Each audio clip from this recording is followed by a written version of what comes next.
Back to our channel. Now we want to start the muscles of anterior compartment of leg. So mainly the muscles of anterior compartment of leg are tibialis anterior, as you can see this red color one. So this is the tibialis anterior. Okay, and the next one is extensor hallucis longus. This one is extensor hallucis longus, which will go to your great toe. And you have the extensor digitorum longus, which will go to the remaining four fingers. That is, you can see here 1 2 3 4 for these four fingers. The extensor digitorum longus will go. And the next muscle you have is Peroneus Tertius. The Peroneus Tertius will go specially to your little finger. So these are all the anterior compartment muscles: tibialis anterior, extensor hallucis longus, extensor digitorum longus, Peroneus Tertius. So let us understand the easy way to remember them. So first, of course, tibia will be on the medial side, so that side you will have the tibialis anterior, of course, and as it's an anterior compartment, so tibialis anterior. Next you have extensor hallucis longus. That is an extensor muscle, that is a long muscle that is going to your great toe. Hallucis means great toe. Okay, next if it is going to great toe, then even for the fingers you should have one muscle. That muscle is extensor digitorum longus. This is also a long muscle, this is also an extensor, and it is going to digitorum. Okay, so to the remaining four fingers. Next coming to Peroneus Tertius. So as we are giving a special importance to the great toe, even to the lesser toe we need to give a great importance by means of a muscle, that is a Peroneus Tertius. So Peroneus Tertius goes specially to your fifth toe, and extensor hallucis longus goes specially to your great toe, and all the remaining four fingers are supplied by extensor digitorum longus. So these are all the different muscles. Today we are going to understand their attachments, nerve supply, actions, everything. So remember that nerve supply, all of these muscles of anterior compartment are mainly supplied by deep peroneal nerve. Actually, deep peroneal nerve is in turn a branch of our common peroneal nerve. The common peroneal nerve will divide into the deep peroneal nerve at the neck of the fibula. So the neck of the fibula, it will divide into the deep peroneal nerve. So that deep peroneal nerve supplies this anterior compartment muscles. Okay. Of course, you know the common peroneal nerve in turn it is coming from a sciatic nerve only. Sciatic nerve will divide into the anterior tibial nerve and common peroneal nerve. That common peroneal nerve at the rate of this head of fibula, below the head at the neck, it will divide into the deep peroneal nerve. That deep peroneal nerve is now supplying this anterior compartment muscles of a leg. Let us see what are the actions of these muscles. Mainly all muscles of anterior compartment are dorsiflexors of foot at ankle joint. So that dorsiflexors means, you can see this is a dorsum of foot.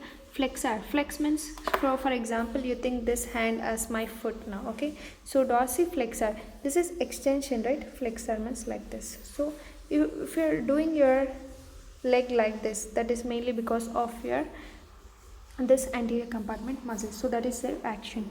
The next one is the extensor hallucis longus. Especially this one is extending, it extends the phalanges of great toe, especially to extend the phalanges of great toe. So for example, this is great toe of your leg, then to extend it like this. So to extend it, mainly you need our extensor hallucis longus muscle, and the phalanges of remaining toes are extended by our extensor digitorum longus. Okay, and the tibialis anterior is an inverter of the foot.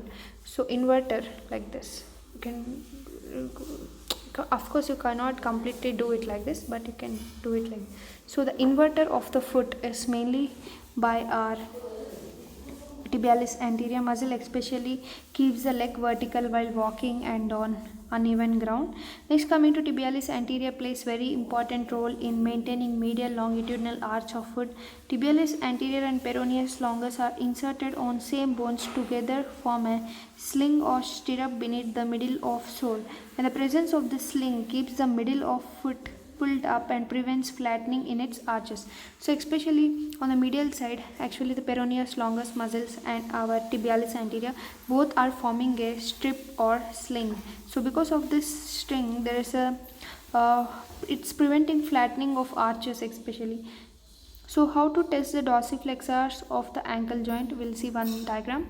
So you can see how to check the dorsiflexors of ankle joint. Here, if you just try to flex this leg, you can feel here the muscles, dorsiflexors. So let us also check out the clinical anatomy related to it. Mainly paralysis of muscles of anterior compartment of leg result in loss of power of dorsiflexion of foot. As a result of foot is plantar flexed. and the condition is called foot drop. This is usually caused by injury or disease of common peroneal nerve due to trauma, leprosy, or peripheral neuritis. In this diagram, you can clearly see what is dorsiflexion and what is plantar flexion. So this is your normal leg.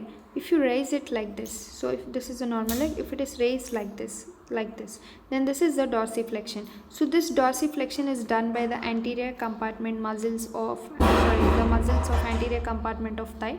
So they just dorsiflex your leg. So if it is, this is called as plantar flexion, also called as foot drop. It is seen mainly whenever these muscles of anterior compartment of leg are paralyzed. So your leg will become like this. This is called foot drop. Okay. So the normal action of this muscles is dorsiflexion like this. So for example, as I said, this is my hand. Think it as leg. So dorsiflexion is like this. Plantar flexion is like this. It will go down.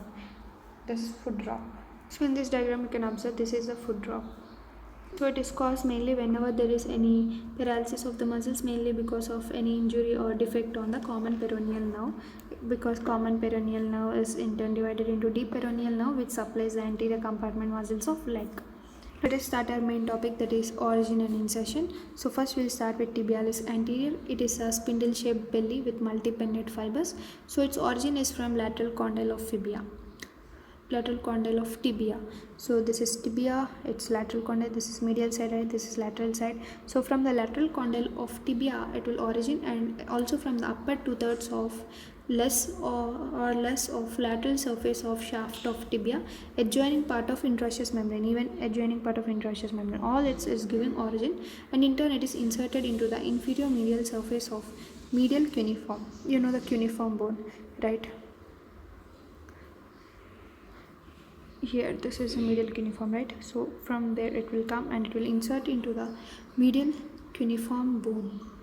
You know, medial cuneiform, intermediate cuneiform, lateral cuneiform, right? This is the cuboid, right? All bones we already discussed in previous video separately.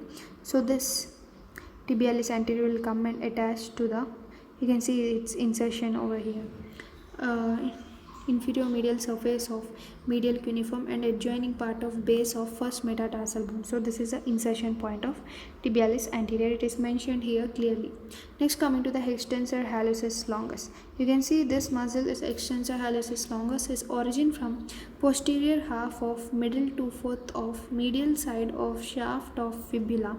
Especially it is medial to the extensor digitorum longus muscle, and it is also coming from the adjoining part of interosseous membrane. So this is extensor hallucis longus, and it will go directly over here as its name hallucis. It will go to big toe distal phalanx at the base. It will go and attach. So dorsal surface of base of distal phalanx of big toe, it will get inserted. Next, coming to extensor digitorum longus. So extensor digitorum longus coming from the lateral condyle of tibia. It is also coming from lateral condyle of tibia, whole of upper 1/4 and anterior half of middle 2/4 of medial surface of shaft of fibula. So it is coming both from tibia and fibula, okay, and also from upper part of interosseous membrane. And now this will go and it will divide into 4 tendons to supply the 4 fingers, 1, 2, 3, 4, all the 4 fingers other than great toe. So for this all 4 fingers, it will, each tendon is joined on lateral side by tendon on extensor digitorum brevis and forms a dorsal digital expansion, okay, and forms dorsal digital expansion inserted to bases of middle and distal phalanx. If you see, to the base of middle phalanx, distal phalanx, base of middle phalanx, distal phalanx. So like that, it will go and attach to all the 4 fingers here, okay. So now coming to last muscle, that is Peroneus Tertius.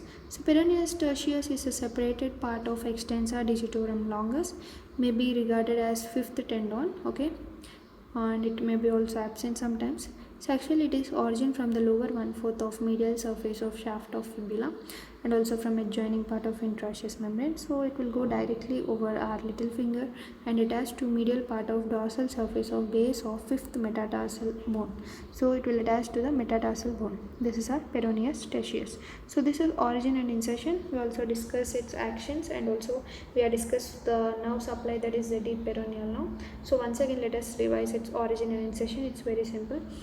First we'll start with tibialis anterior. According to its name, as the name tibialis anterior, it will attach to tibia only. Its origin from tibia, especially lateral side, okay.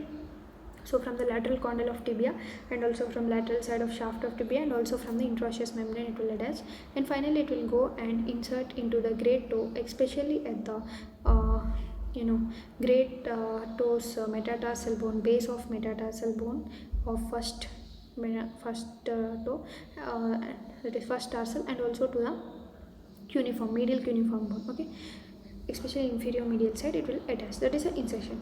Next, coming to the extensor hallucis longus. Extensor hallucis longus is originating especially from the shaft, medial side of shaft of fibula, and also from interosseous membrane, and this will go directly into the distal phalanx base of great toe. Next, coming to the extensor digitorum longus, it will be coming from the both tibia and fibula, that is important. Digitorum longus coming from both tibia and fibula, especially coming from lateral condyle of tibia and from the shaft and side, almost like 2/4 of shaft, medial side, lateral side of shaft of fibula. So from there it will go and attach to both distal and middle phalanx bases of all the 4 fingers, you can see here. Okay, all the remaining fingers.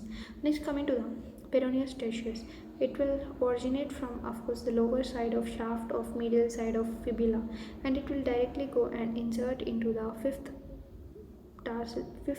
metatarsal bone base. Okay, so by this we completed all of this, and also we once again have a quick review of everything. So this is a very simple topic, the anterior compartment of leg. Next we'll discuss about the anterior tibial artery in another video.